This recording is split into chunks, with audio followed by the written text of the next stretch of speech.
Sudah 4 tahun sejak Indonesia kembali menjadi tuan rumah bagi ajang balap motor internasional.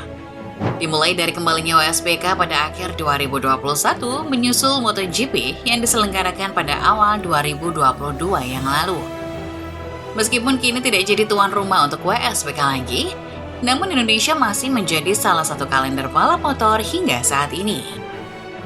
Sebelumnya, Indonesia sudah pernah menjadi tuan rumah WSBK dan MotoGP pada dekade 90-an.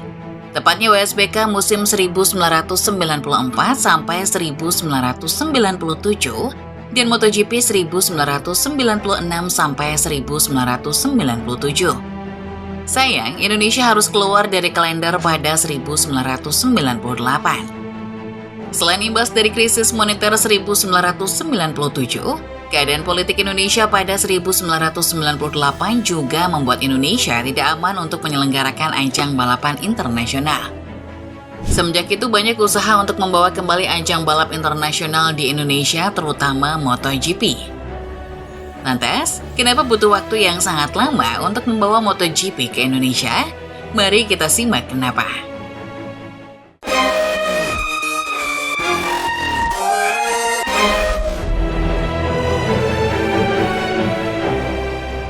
Sirkuit pertama yang dibangun di Indonesia adalah sirkuit Ancol pada 1969. Awalnya pembangunan sirkuit ini digagas oleh Tinton Suprapto, ayah dari Andana Bikola dan Moreno Suprapto. Pembangunan sirkuit ini selesai pada September 1969. Setelahnya pada Oktober 1969, sirkuit Ancol menyelenggarakan event balapan nasional pertama di Indonesia, Jaya Ancol Race. Pada waktu itu, sirkuit Ancol hanya jalan pedesaan yang diaspal dan diberi petunjuk tikungan dengan lebar sirkuit yang tidak konsisten dan sempit. Kekurangan-kekurangan tersebut diperbaiki pada tahun 1971 dengan dana kurang lebih 400 juta rupiah. Sirkuit Ancol dibuat lebih layak dengan pembangunan berbagai sarana pendukung seperti pedok, scoreboard, dan grandstand.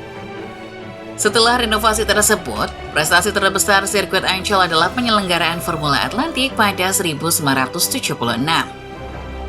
Meski sukses terus menyelenggarakan berbagai event balapan nasional dan internasional, namun memasuki awal tahun 90-an, keadaan sirkuit Ancol dinilai sudah tidak layak untuk digunakan. Pemukiman penduduk yang semakin padat disertai banyaknya komplain soal suara berisik serta polusi, membuat gagasan untuk pembangunan sirkuit baru kian digaungkan. Pada waktu itu, Ikatan Motor Indonesia atau IMI diketuai oleh Hutomo Mandala Putra atau Tommy Soeharto yang merupakan anak dari Presiden Soeharto. IMI menggagas pembangunan sirkuit baru yang lebih luas, berstandar internasional dengan tujuan utama menyelenggarakan balapan Formula 1 yang pada waktu itu begitu digemari. Pembangunan sirkuit baru di daerah Sentul kemudian dimulai pada tahun 1990 dan selesai pada 1993. Sirkuit Ancol kemudian dialihkan menjadi jalanan umum dan kini menjadi jalur utama masyarakat yang hendak berlibur ke Taman Hiburan Ancol. Beberapa bagian dari sirkuit Ancol kini juga digunakan sebagai sirkuit Ancol yang baru untuk penyelenggaraan Formula E beberapa waktu yang lalu. Setelah pembangunan selesai, event pertama yang diselenggarakan oleh sirkuit Sentul adalah Formula Holden pada 1993. Sayang, walau dinilai cocok untuk menyelenggarakan balapan seperti Formula 2, Formula Holden, dan Formula Asia, namun karena desain tikungan yang rapat dan sempit, serta panjang sirkuit yang pendek, membuat Sentul tidak cocok untuk menyelenggarakan Formula One. Akibatnya Sentul yang sebelumnya sudah memenangkan tender Pacific GP untuk Formula One musim 1996 batal diselenggarakan.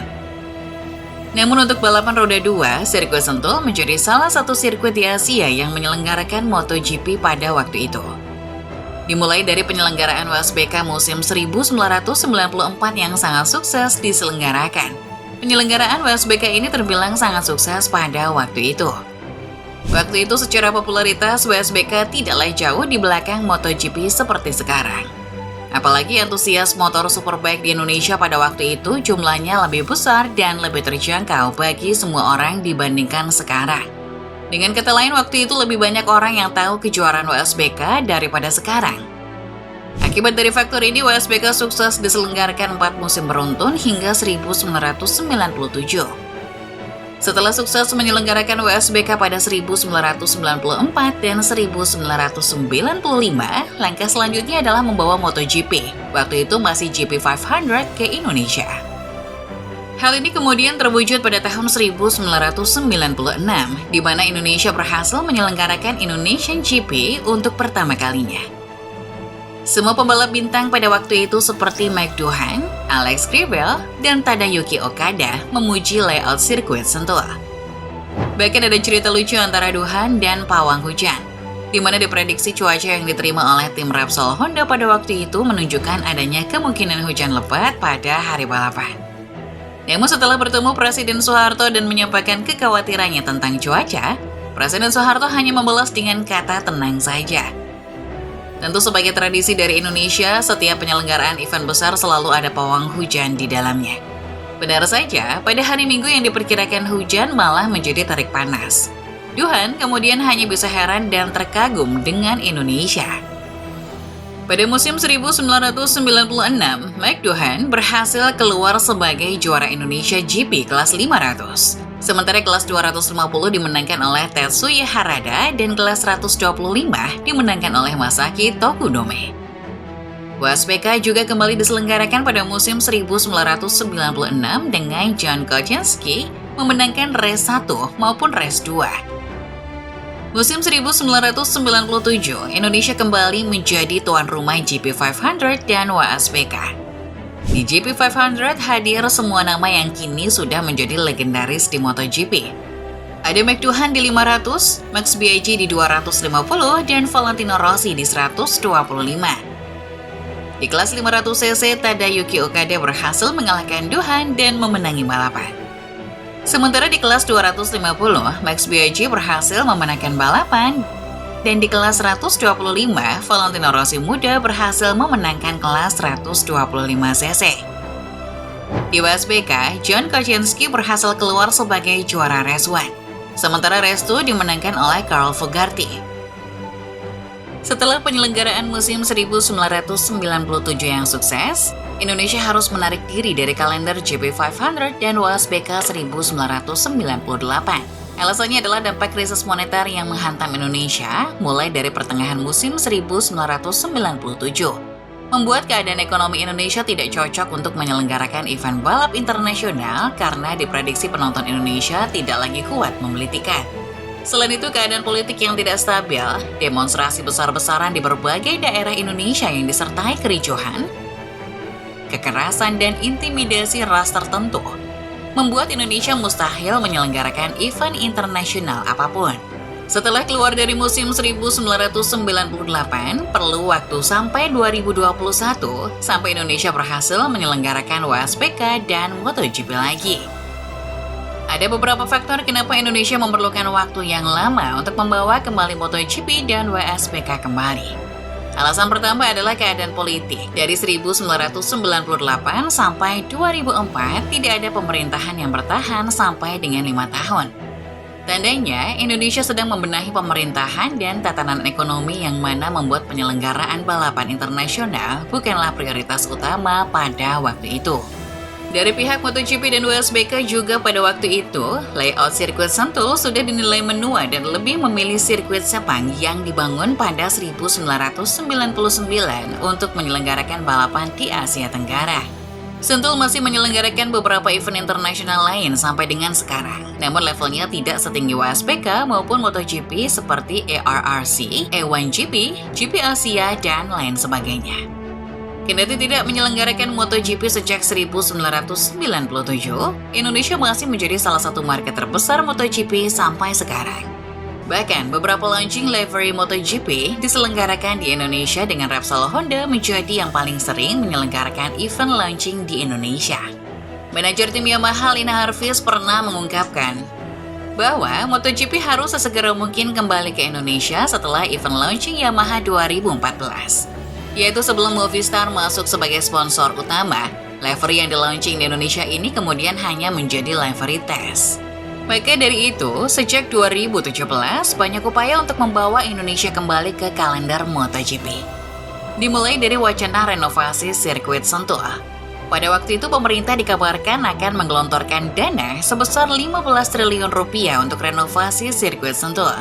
Desainer sirkuit Beken Hermansyah sampai mengunjungi Sentul untuk melihat apa-apa saja yang bisa diperbaiki. Wacana renovasi ini semakin digaungkan dengan adanya prestasi Rio Haryanto yang berhasil menembus Formula One pada 2016. Proyek renovasi ini kemudian sudah disetujui dan tinggal menunggu pencairan dana. Sayang, proyek ini tidak kunjung dikerjakan akibat sulitnya dana turun dari pemerintah. Dorna selaku promotor MotoGP kemudian memberikan hak penyelenggaraan MotoGP ke ITDC atau Indonesia Tourism Development Corporation pada akhir 2017.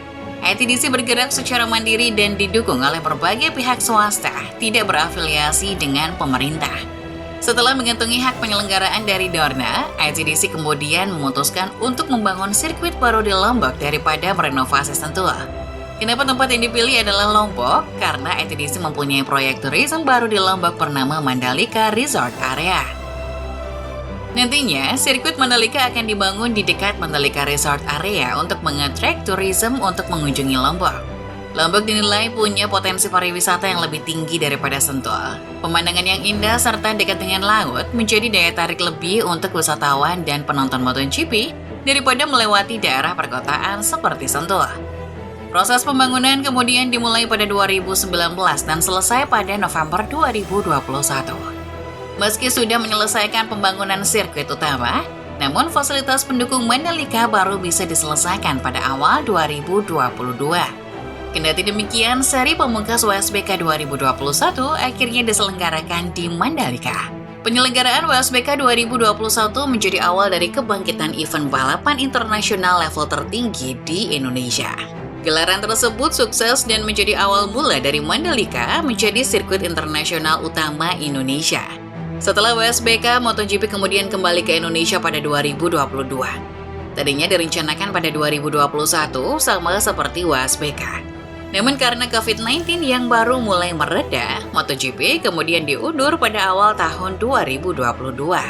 Sayang, penyelenggaraan WSBK harus berhenti pada musim 2023 yang lalu. Kurangnya awareness masyarakat Indonesia tentang WSBK yang menyebabkan penyelenggaraan WSBK mengalami kerugian menjadi faktor utama WSBK kembali angkat kaki dari Indonesia. Namun tenang, karena MotoGP masih akan berlangsung di Indonesia sampai 10 tahun ke depan menyusul perbaruan kontrak dari Dorna. Selain MotoGP dan WSBK, sirkuit Mandalika kini juga menyelenggarakan Asian Talent Cup dari ARRC sebagai event internasional balap motor. Untuk balap mobil, Mandalika Grand Prix Association juga berambisi menyelenggarakan Formula One dan kini sedang bernegosiasi dengan FIA. Kini, Mandalika juga menyelenggarakan event Porsche Sprint Challenge Indonesia. Mulai 2025, Mandalika juga masuk ke dalam kalender GT World Challenge Indonesia. Sebagai event balap nasional, Mandalika juga menyelenggarakan Mandalika Racing Series.